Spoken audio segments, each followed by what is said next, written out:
Om Shri Ganeshaya Namaha. Om Shri Saraswatyai Namaha. Om Shri Gurubhyo Namaha.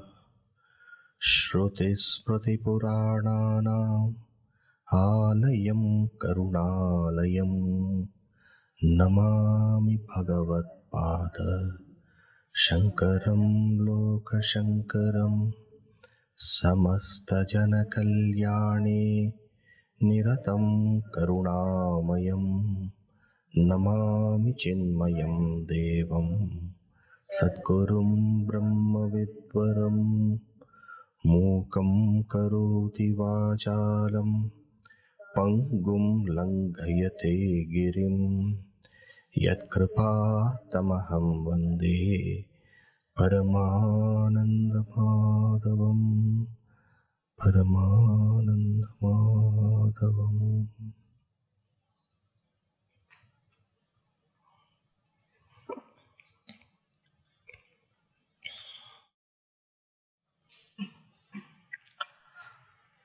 Tattvabodha is the name of the text we are going to study, that you all know.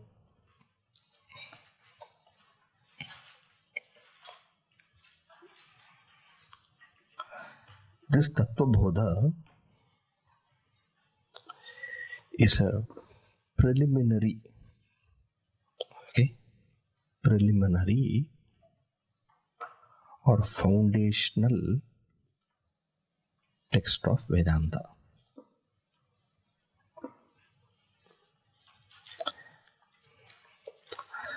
Each of these terms I'll explain slowly, okay? When we say Vedanta, in the word Vedanta, two words should come to you,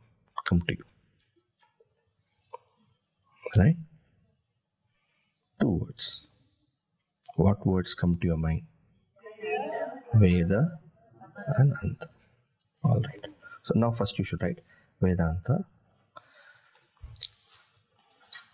As I keep telling, no, you don't wait for me to tell you, now you can write, okay? Then you get a point, you note down. So there are two words, Veda, Anta.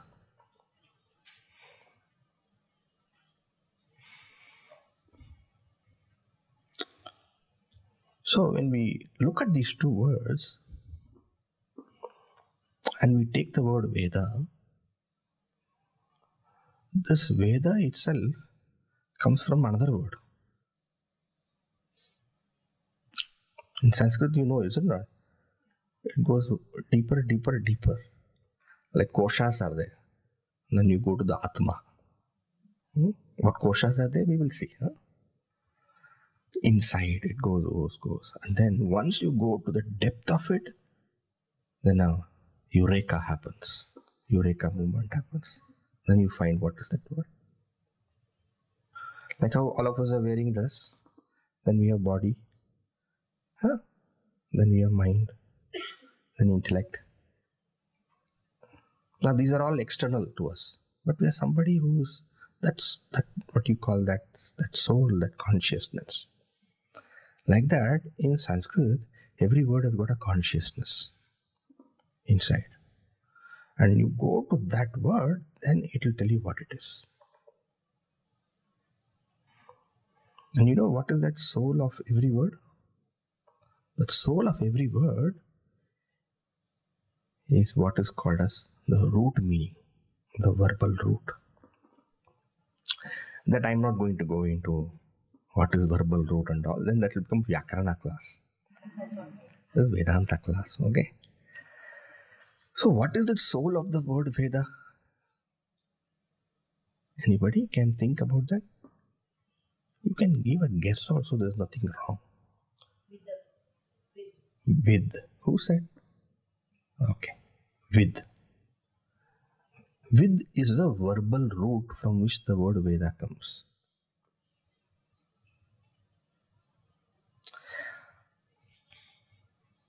So what is the root word for Veda? With. With means to know. From which Vidya comes? To know. So what is Veda?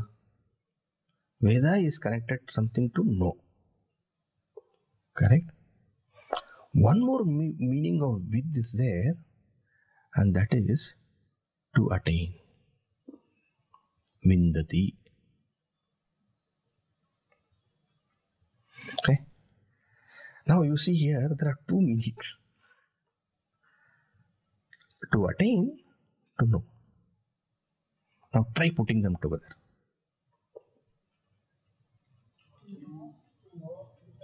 To know is there, to attain is there. Now put both of them together and see anything comes out.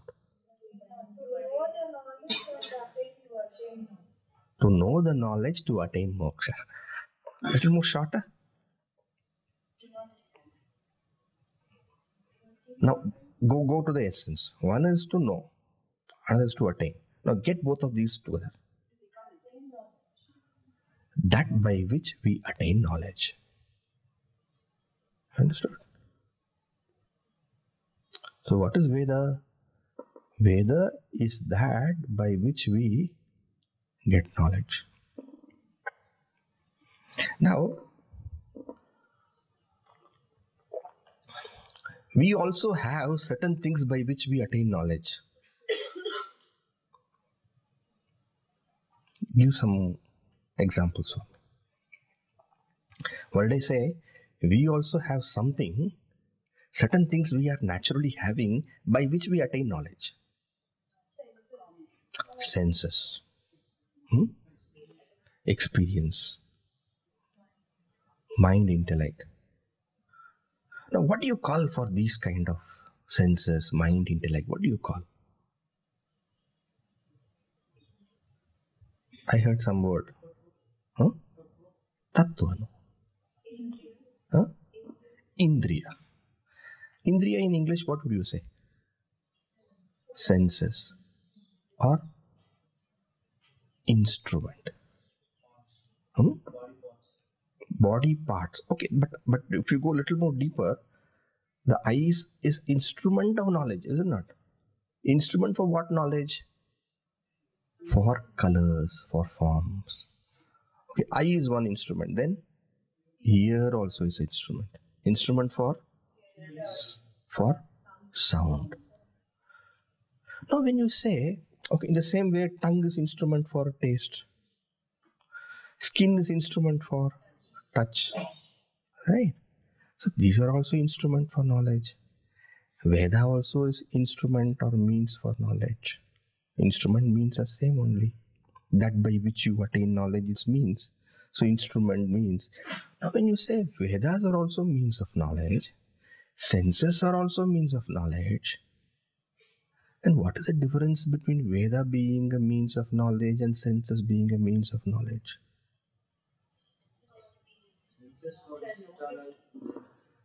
Senses for external, Vedas for internal. With mind also you know certain emotions, feelings and all, is it not? With intellect also you understand certain things. So mind and intellect are means for internal knowledge. No? That's why if you know some Vedanta, if you heard here or there, Antakarana we use. Means for internal knowledge. And these senses are outside. And therefore we use, senses give us knowledge of external things. Whereas mind and intellect gives us knowledge of internal things. And in Sanskrit, for internal knowledge, means for internal knowledge, we use the word antahkarana. Now, for these senses, what word you should use then? Go ahead. You can make your own. Nothing wrong. Bahihi. So bahihi karana, bahishkarana, or bahya karana. Right? So when you say Vedas are means for internal knowledge, mind and intellect are means for internal knowledge. You understand? So that is an answer, but it needs to be thought of, is it not? So mind and intellect are also means of knowledge. Senses are also means of knowledge. Vedas are also means of knowledge. Ye kya hai? What is Veda giving us then? When you say means of knowledge, it must give something. But senses are giving us knowledge. Mind and intellect are giving us knowledge. What knowledge can Veda give? Vedas are giving greater and common knowledge. What we perceive and feel is individualistic. So Vedas are giving something common to all of us. Okay. Then good movement of thought. Keep moving in that direction. Then anything else? The information that we get from the world can be good or bad, can be interpreted in good or wrong. Vedas have only the correct.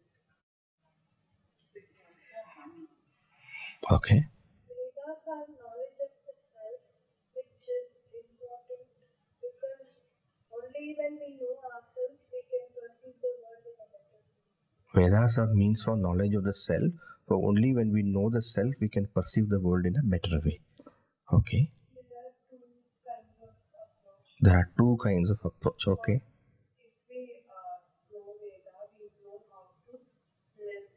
If we know Veda, we will know how to live. Okay. We'll know the ultimate truth. It helps to know the ultimate truth. Okay, fine. So many answers have come. Let me explore this thought in a particular way. Now, we all have eyes, right? But with these eyes, can we see the rings of Saturn? No. You can't see. You can't see. From here, you can't see rings of Saturn. Or with these eyes, can we see the cells of an onion peel? But in your school, you must have seen, no? You use the microscope. And to see the rings of Saturn, what do we use? We use telescope. Right? Now, telescope also is means of knowledge. You understand? But telescope is means of knowledge like eye, but little different. If we use the telescope, we get to know something more what the eyes can't see presently. You getting? Microscope also means of knowledge. But with microscope, we are able to see something what our eyes are not able to see. You understand? So this is called as an exceptional means of knowledge. Exceptional means. Meaning you use that, you have your eyes. You're not saying give up the eyes. You're not saying give up the mind, give up the intellect. But you add that. And once you add that, you get an exceptional knowledge.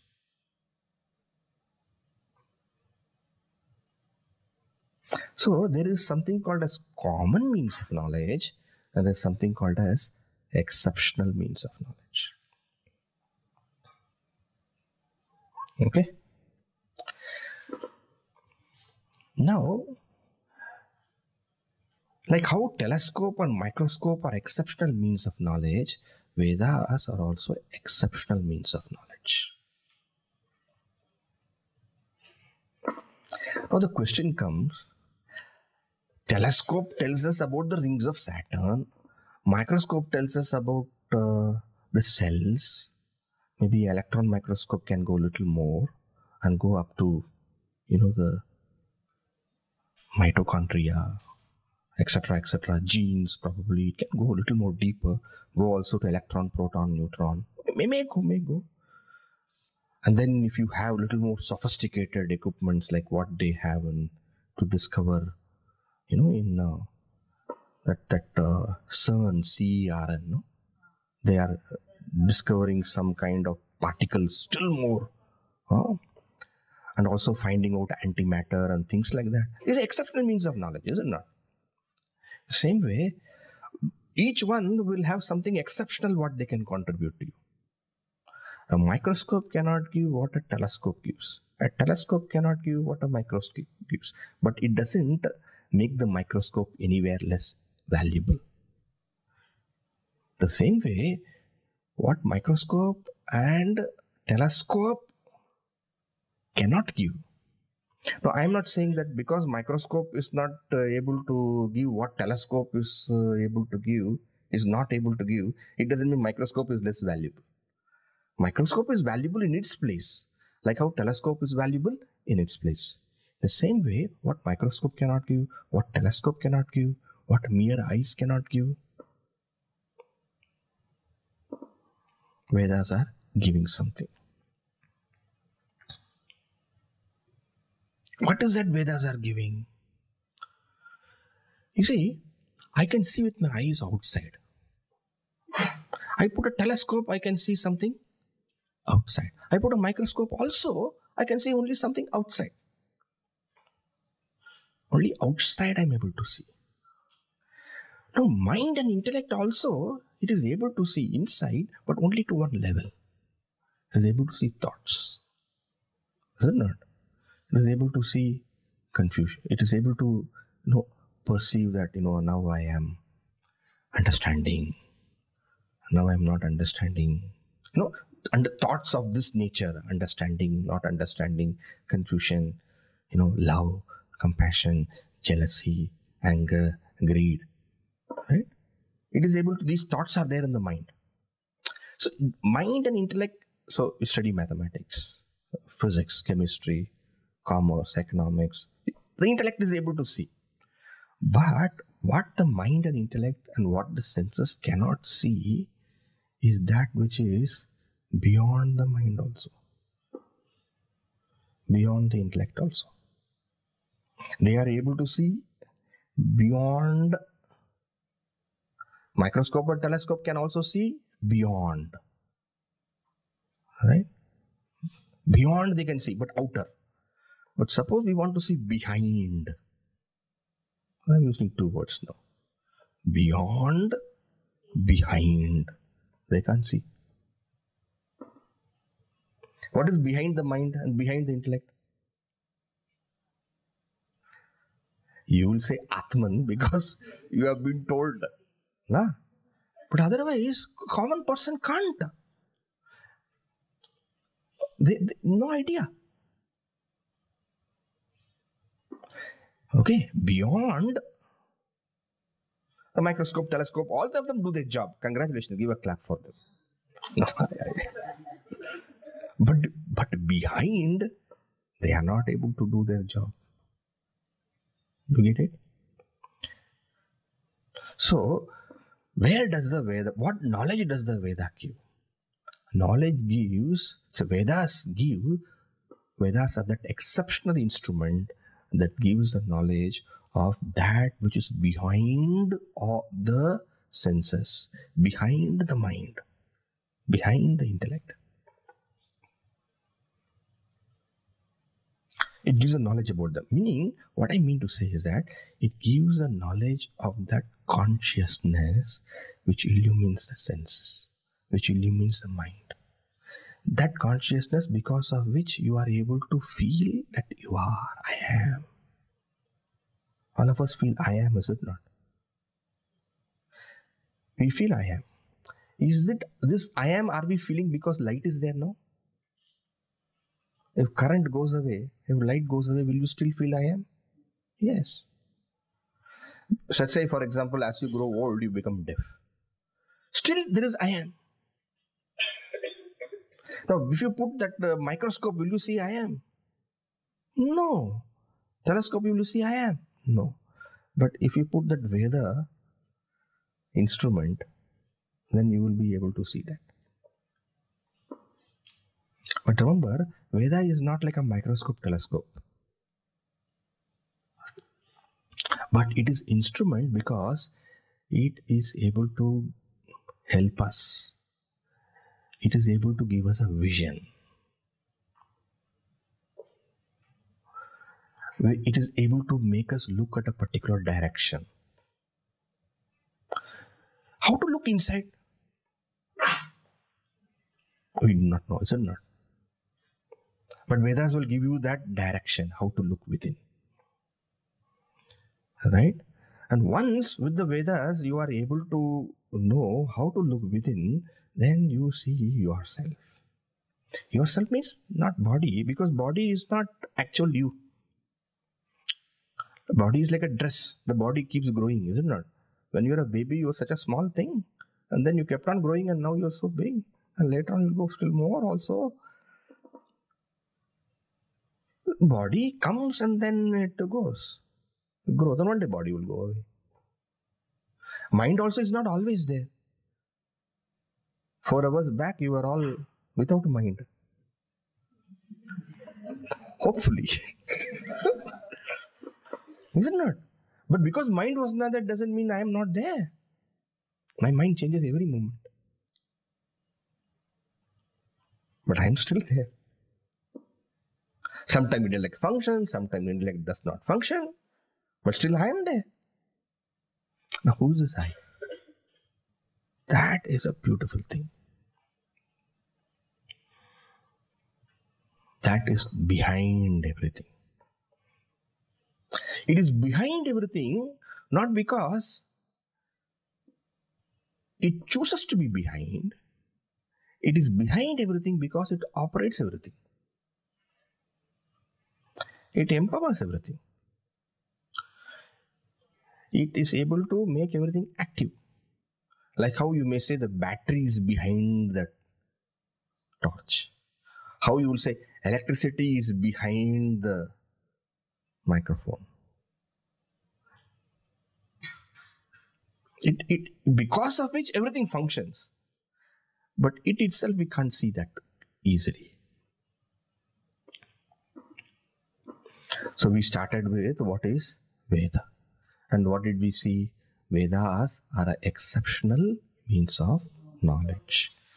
Now, it is exceptional means of knowledge means it must reveal something more than what we see. It is something more. And what does Vedas give the knowledge of? Vedas gives the knowledge of something which is behind.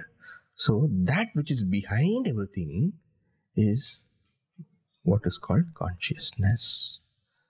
What is called my true self. Okay? And in Sanskrit for the word self, we use the word Atman. Okay? So what does Vedas give you the knowledge of? Vedas give you the knowledge of the self, Atman. That's where it becomes an exceptional means of knowledge. Now something more also Vedas give. One is I said about the behind. Now let me talk about the beyond.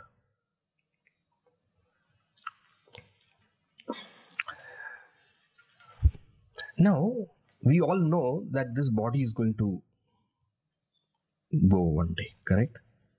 We all know that. But when the body ends, what happens to the mind? What happens to the intellect?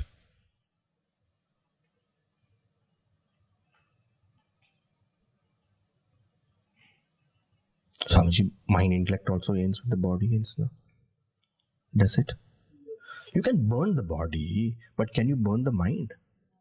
No. Can you burn the mind? Now, in deep sleep, let's say, the mind is not functioning. Mind is not functioning. But do you say mind has been destroyed? No. Mind is there, But when the brain starts functioning, the mind will function. But because the brain stops functioning, of course, we're not saying in deep sleep the brain stops functioning totally. Some portions of the mind stop functioning. Some portion of the brain stop functioning. That's all. In coma, what will happen to the most of the brain, the conscious areas of the brain and all stop functioning. And sometimes, when they talk of brain death, the person's heart is functioning, everything, but brain is dead. Person is vegetable. Right? They just keep the person alive with the ventilator. Right? Now, even then, only the brain is not functioning, therefore the mind is not able to express. And somehow, some way the brain comes back, the mind also will come back. You must have known about some near-death experience and all they say. Right? A person in coma for many, many months, sometimes years also, but still the person can come back. That's a miracle, they say. Somehow the brain comes back and then the mind starts expressing. What I want to say is that mind is different from the brain. That's what I want to say. Somebody showed me a YouTube video, fishes being frozen. Did you see it? Have you seen that? Fishes totally frozen. Water is there, and in the water, the fish is totally frozen. Totally frozen means what? It has become solidified. Within the ice, it is solidified. And that's what solidified means, it's kind of dead, right? Blood is also nothing is happening. It can't breathe, nothing. It's solidified totally. But the moment they warmed it, the fishes became alive. And what I'm saying is that other than the body, there is something. I'm not sure whether this happens to all fishes, okay? They do to humans also. Dekho. No, but this fish though I saw. So it's different. They do to humans, you are telling me, okay. I saw. If some of you from UK and all, you may know that in winter, when it becomes extremely cold, some of these bugs, one kind of bug is there, I don't know the name of it, that totally solidifies. And then when it thaws, it comes back to life. What I want to say is that the body can be for all purposes dead, but still we are not dead. There is this mind, there is this intellect which survives the death of the body. The question is, what happens to this mind, to this intellect, to yourself? That microscope can't tell. A telescope also can't tell. You understand? Now, Veda speaks about what happens to that. I'm using the English word soul. In Sanskrit, we use the word jiva. Vedas talk about what happens to the soul, the jiva, after the fall of the body. It tells you what all actions can cause what all results for the soul.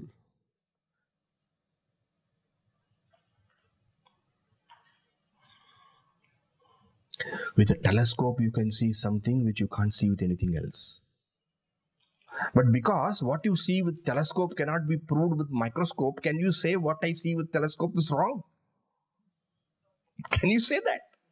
Telescope, its realm of action and function is that, and in that realm, it is the boss. Right? Microscope also is boss in its own field. The same way, every exceptional instrument is boss in its own field. When I say boss, what I mean is that it is the supreme authority. In fact, it can be a non-verifiable authority also. Because what you see with telescope can never be proved with microscope. Only thing you have to go there and see, Saturn's rings are there. ठीक है. Abhi know that they sent that one craft, one module or something, which went and crashed into Saturn, right? Yes, it is true. What? You understand? You can directly experience, but till you experience, that exceptional means is a source of authority for that knowledge. Careful, an important point I said. That exceptional means of knowledge is the final authority for what it has given, what knowledge it has given us, until you come to experience it yourself.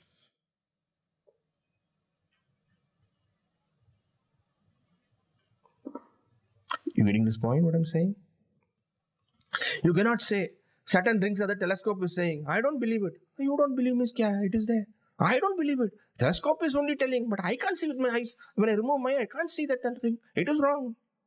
No. You go there and see for yourself if you want. The same way Vedas are telling about Atman. Atman is Satchidananda. I don't believe.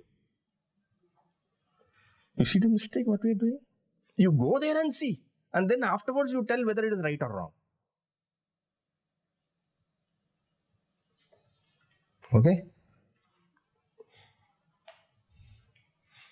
It is Atman. The Vedas are telling that this action, if you perform, then the body will follow it. The mind and intellect, the jiva will take one more body of this nature. I don't believe. You do, then see what happens. Right? They say punya karma, they say papa karma. Papa karma will give this result, punya karma will give this result, etc., etc. They talk. Some of the papa karma we experience here only, but it doesn't mean that all that we do will get finished here only, because so much we do. How can we get everything results here only? It takes time, no? Time. A seed you plant doesn't mean you get the fruit today. It takes seed will become first small shoot. Then from there it has to become a tree, and from after becoming a tree also it has to get flowers, and after getting flowers also fruits have to come, and sometimes fruits can't come immediately. It will take years also. It takes time. Action and results, there is a medium of time when the results can come about. Therefore, the actions that an individual performs, the results what it will get, that no telescope, no microscope can tell us. And that Vedas tell us.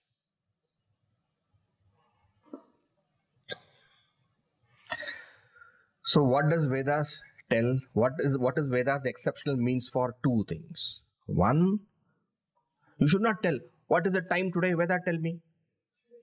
What a foolish thing you're asking. You said Vedas are the source of knowledge, means of knowledge. Then you tell, what are the number of rings in Saturn? Tell Veda. That's not his job. You're asking a microscope. Microscope, come on, tell me. What is the farthest planet of the solar system? Microscope, tell. Microscope, that's not my job. I am exceptional means for making very, very small things magnified. I am an exceptional means for magnification. Not for telling you what is the number of rings in Saturn. So in the same way, suppose you ask Veda, come on, you tell me. What is the time now? What is this, this cloth is made up of what? Come on, tell me. That's not his job. It may have something about this also. I am not saying no. But that's not its true job. So now I will give you a sentence in Sanskrit which you should write down, which summarizes everything what I have told so far. Okay? This is a kind of definition.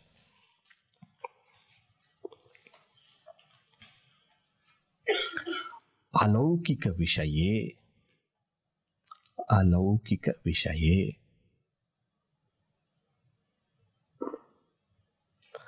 Alaukika vishaye. Vedaha pramanam.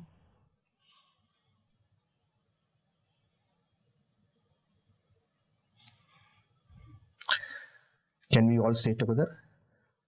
Alaukika Vishaye Vedaha Pramanam. Alaukika Vishaye Vedaha Pramanam. Now, I'm not going to translate it immediately.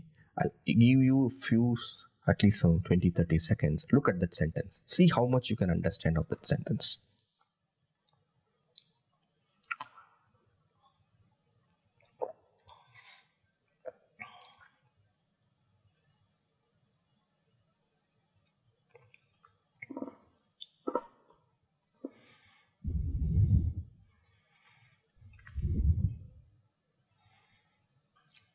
Okay?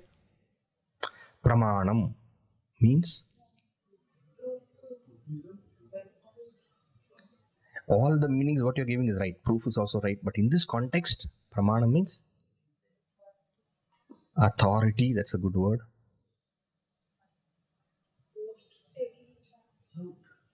Means of knowledge or authority of knowledge.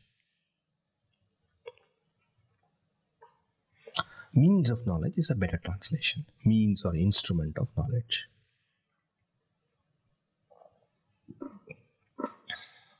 Vedaha, you know, Vedas. So Vedas are the means of knowledge. In which area? Vishaya means area or object or area. In which area, in which realm? Alaukika. What is Alaukika? Alaukika is two.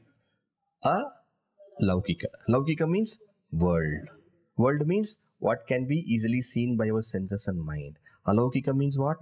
On what cannot be seen by the senses and mind. Okay. So in English, suppose I want to translate this sentence, it becomes a little bigger, but Vedas are the means of knowledge for all those things which are beyond the realm of the senses and the mind. Vedas are the means of knowledge for all those things that are beyond the senses and the mind. Right? Now we come to the word. Two words were there, right? Veda and Anta. Okay. Now, what does the word Anta mean?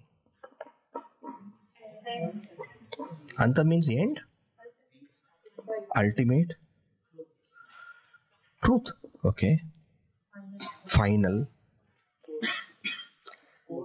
core. All these are correct words. Nice, perfect, nothing wrong. But let me give you some more clarity on that. Antaha, we had a word called Antakarana. You remember? What does the word Antakarana mean there? Inside. Okay. Now, Vedanta, Anta, one meaning of Anta is inside. Another meaning of Anta is, as you all said, end, ultimate, final.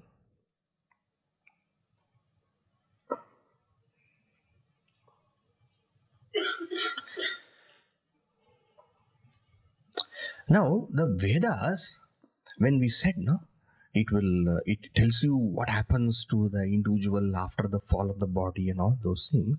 Vedas also tells you what kind of things you need to do to have what experience later the fall of the body, after the fall of the body. Okay? They tell you, suppose you want to go to a realm where you have greater pleasures. You can go to have realm, have greater pleasures or greater sorrow, etc. Everything is possible. In the human realm, there is a kind of balance between pleasure and sorrow. That's why, sometimes your day begins nicely and ends badly. Sometimes your day begins badly and then it ends happily. Every day you get your own little bit of joy and sorrow. Do you get joy and sorrow? Yes. We get. In our own ways we get. And everybody gets. Sometimes you may think that you are only getting so much of sorrow, the other person is so happy, but you ask the other person also says, I am also. Joy and sorrow, there is moderation in human. There are other realms where sometimes the joy can be more. Even among our other creatures in this world, you will see some creatures some beings have got lot of sorrow. They can't do anything. The trees which are standing there, sun or rain, they have to go through it. They can't do anything about it. You will take an umbrella. The tree can't say too much of rain. Oh, too much of rain. Nothing. It has to stand there. It goes through its suffering, which is more than a human being. You may all think birds are all flying so happily. Freedom. The poor bird, it is so frightened creature. So much fear is there in the bird. So much security problem is there. Life security problems are there for the bird.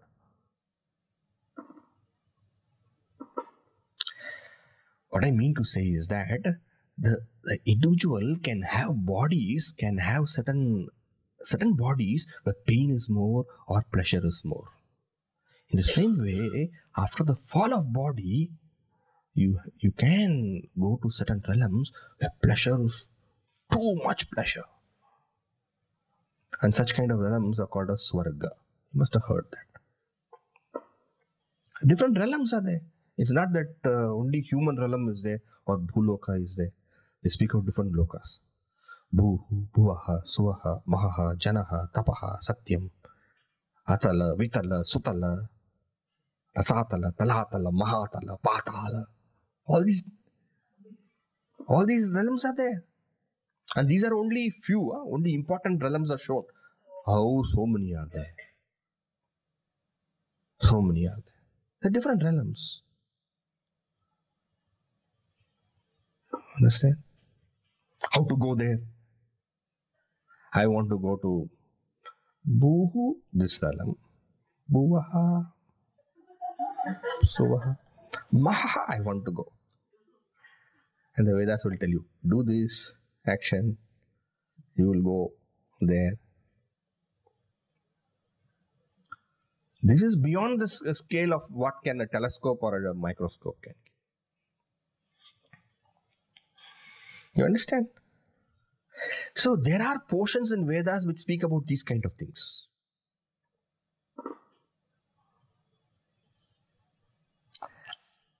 And now this is the knowledge of the beyond. Now there are portions in Vedas which speak about the nature of the self.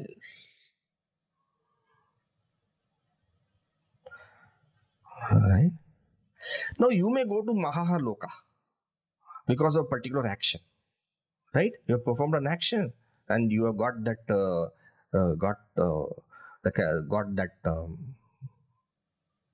result. You go to that loka. But the moment, see, it's like a currency you have carried. You have performed so much of this kind of action which will give that result. But that action what you have performed also is limited. It's not full. It's not infinite. Therefore, your experience in Maha also will be limited only. Suppose you go for sightseeing, you go for some tourist place, you go and you go. Huh? How long will you stay there? Let's say, for example, I'm talking of yes, Shimla, then Ooty, Kodaikanal, or in the north you go, here south, some places are there. How long will you go from your home and stay there? So much money you have now. Once the money is getting exhausted, what do you do? Hey, come back. Go. The same way, you have taken some money called punya there by performing a particular action. Once that punya gets over, go back. You return back. In other words, Vedas speak about these action and results, action and results, action and results. And this field of Veda is what is called as Karma Kanda. This portion of Veda is called Karma Kanda.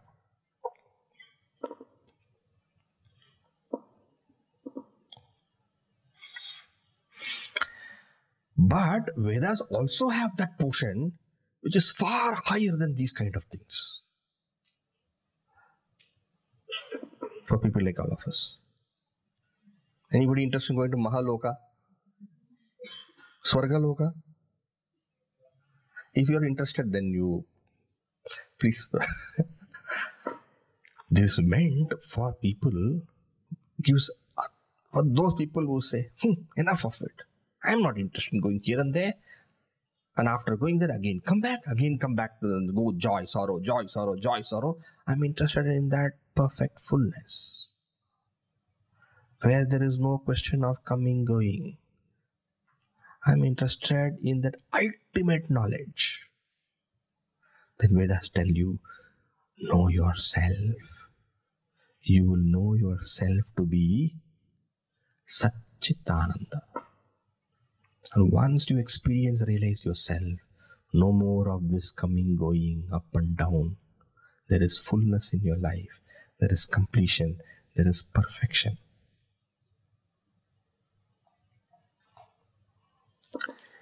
This knowledge, Atman is Satchidananda.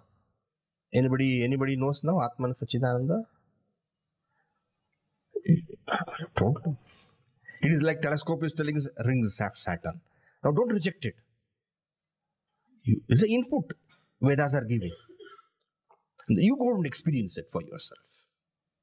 So many people have experienced that. So many saints have experienced it. We call those people who have experienced that saints. Isn't that we call that? Because why? Suddenly you find that person who was a simple human being only. He becomes a he becomes an embodiment of greatness and goodness and perfection. Our Gurudev was like that, no? He was also a simple person like all of us only. What was so special about him? He was a simple boy. Usual pranks. Right? But fired with goals. Once he decided once he found out this is right, he did that always. And that conviction of staying with what is right took him high. Now Vedas deal with this also. Deal with this also means what? Deal with this, as I said, there are two things, no? One is about the action and the result, which also is beyond the normal understanding. Another is about the nature of the self. The portions which deal about the nature of the self in the Vedas, they are called as Upanishads.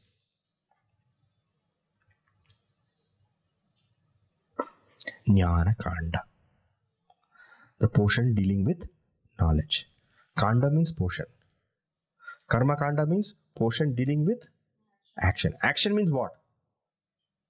What action? What result? Not just what action, what result. I want to go to some other realm of experience, then perform this result. All those things are dealt there. Karma Kanda. And then there is, and because the lokas are many, and too many, and actions which can be performed also many, Karma Kanda is more bulkier.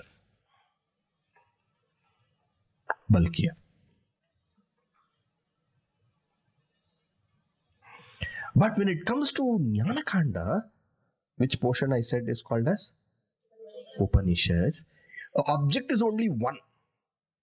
There is no Atman 1, Atman 2, Atman 3, Atman 4. Only one. The self is one.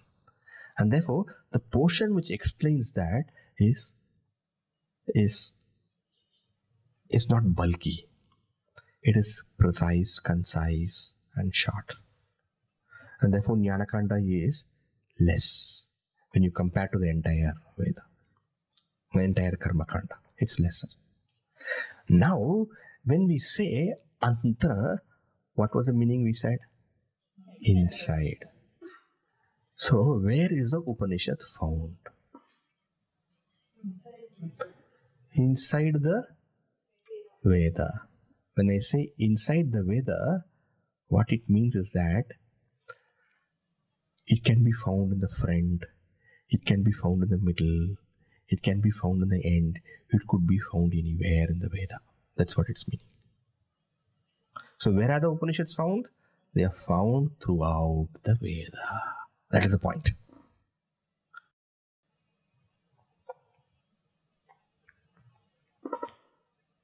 It could be inside, it could be in the middle, it could be in the front, it could be in the back, it could be in the middle, it could be in the side, it could be anywhere. Therefore, Vedas are not found just here or there. Vedas are found everywhere. Or Upanishads are found everywhere in the Veda. And that is how Ishavasya Upanishad you'll find right at the beginning portion. Keno Upanishad, I'm just telling you some names of Upanishad.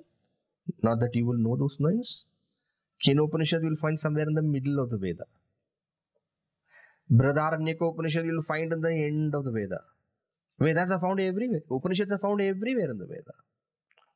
Meaning, it is the most important knowledge and therefore it is spread out throughout the Veda. Unlike Karma Kanda. Karma Kanda is found only in the beginning portions of the Veda, not in the end portion.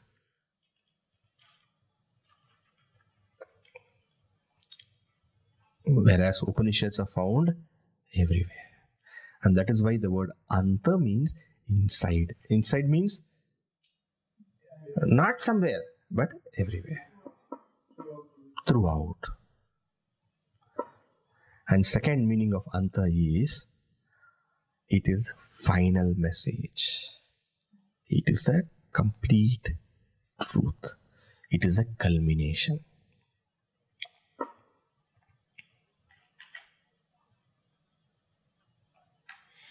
Alright.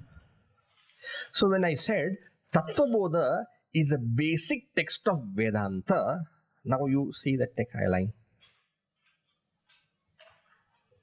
Do you see the full significance of the sentence? Tattvabodha is a basic text of Vedanta. Now how many things are there in that, you see? So what is Veda? Veda is exceptional means of knowledge. When you say exceptional means of knowledge, it tells you something exceptional. What are the two exceptional things it tells you? It tells you about action and result. And then tells you also about the nature of the self. One is beyond, another is behind. When we say Anta, which means inside. When inside. So what is Vedanta? Vedanta means the Upanishad. And where is the Upanishad? It is Anta. It is inside. Inside means it is throughout. It is spread throughout. And another meaning of Anta is it is final. Meaning it is a final message. Therefore, what is Vedanta? Vedanta is final message of the Veda. And what is Tattvabodha? Tattvabodha is a basic text which will help you gain the final message. Which will help you know the final message of the Veda. Do you get it? One whole picture now. So today we have seen one sentence. What is it? Tattvabodha is a basic text of Vedanta. Okay. So in the second session, what we will do, evening session, we will enter into the basic text. Okay.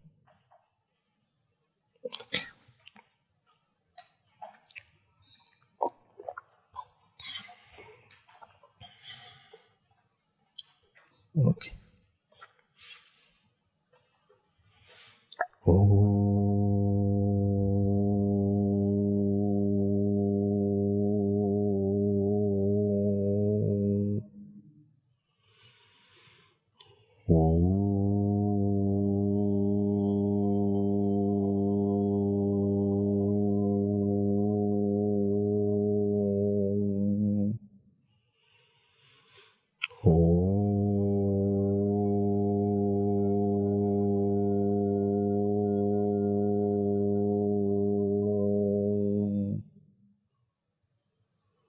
Purnamada Purnamidam Purnat Purnamudachyate Purnasya Purnamadaya पूर्णमेवावशिष्यते। ॐ शान्ति शान्ति शान्तिः। हरिः ॐ। श्री गुरुभ्यो नमः। हरिः ॐ।